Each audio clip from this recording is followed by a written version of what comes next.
should quit. Halle Berry's new movie Bruised is out just in time so you can Netflix and chill for the holidays. All right, everyone, chill. But is it any good? Let's talk about it.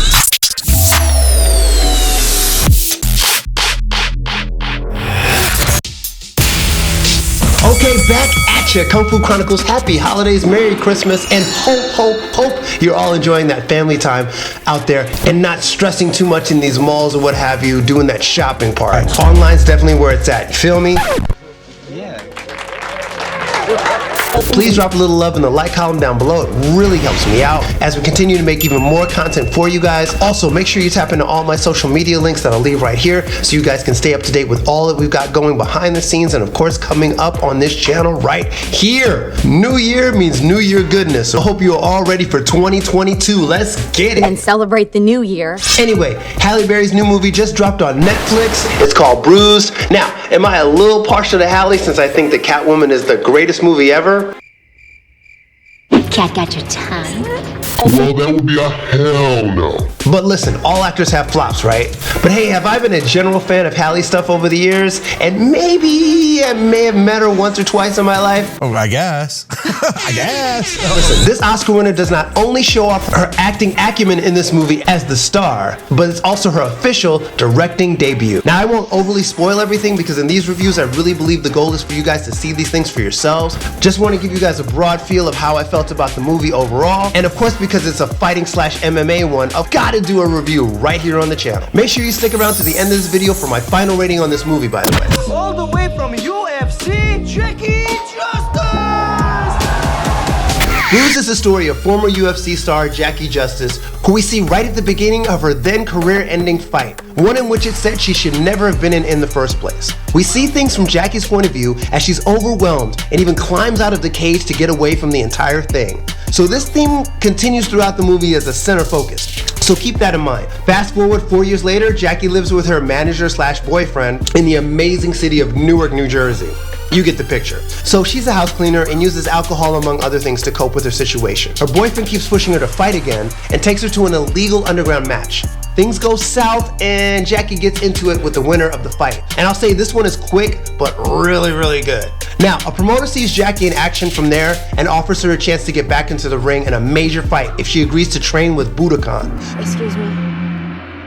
I'm looking for Budokan. Is that you? Wait.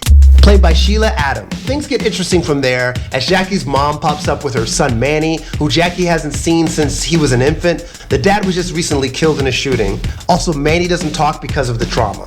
The story moves on from there, and you can guess there are a lot of peaks and valleys as Jackie tries to get back into fighting shape while doing her best to be a mom again to Manny. At the same time, her BF is continually more irritable and abusive as Jackie ends up signing exclusively with the promoter. Now, here's where things maybe slow down for a lot of people. Because of the fighting side, we only really get to see training montage a la the Rocky kind with sparring matches,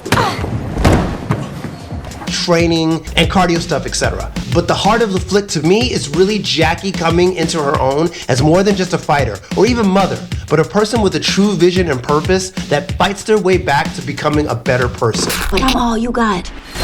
Now, a couple of little twists and turns are in here which I won't spoil now. There was a particular point that I did see coming and I wasn't sure was necessary, but hey, I'm no director. It is a little over 2 hours, which at times to me seemed a bit too lengthy. It felt to me like a couple of minutes could have been left on the cutting room floor to even out the pacing a little bit better. But when you get to that final fight, man, in the words of Gladiator's Maximus, Are you not entertained? Oh, you will be entertained. it's said Berry broke 3 ribs filming this particular fight with real fighter Valentina Shevchenko as Lady Killer Chavez. Who wins, who loses? Well, do watch for yourself. And do know that it goes the whole 5 rounds. So I guarantee there will be parts that won't feel as predictable as you think. Promise. You hear me? Okay, so final thoughts and quick fun facts. Halle Berry stated that this film was originally meant for Blake Lively, who I guess moved on to another project.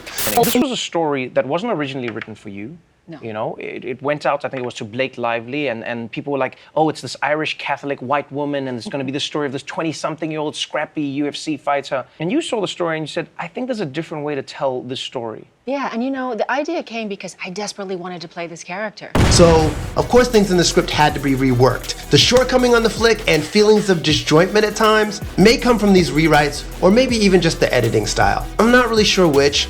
And although entertaining at times, as I mentioned before, the story does drag a bit in the middle, but people and naysayers can hate all they want. This movie has heart in so many ways, and you'll see for yourselves. Because it's not simply just a fighting movie. So the comparisons to movies like Warrior, which I love, I'll fight him.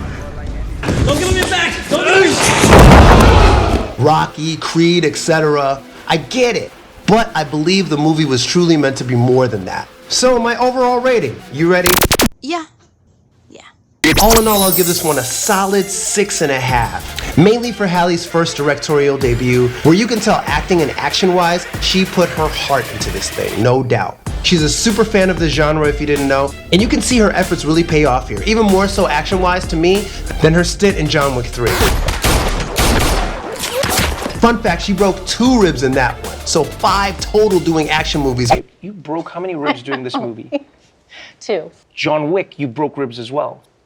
3 ribs. 3 on that, so I'm getting better. Mainly because she loves doing most of her own stunts, and I love that. But also because in this one, she's the main character. Okay, but you all let me know your thoughts down in the comments. Did you like it? Did you not? Have you seen it? Will you see it?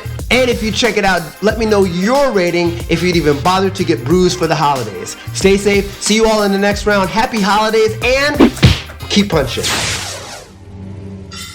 Oh.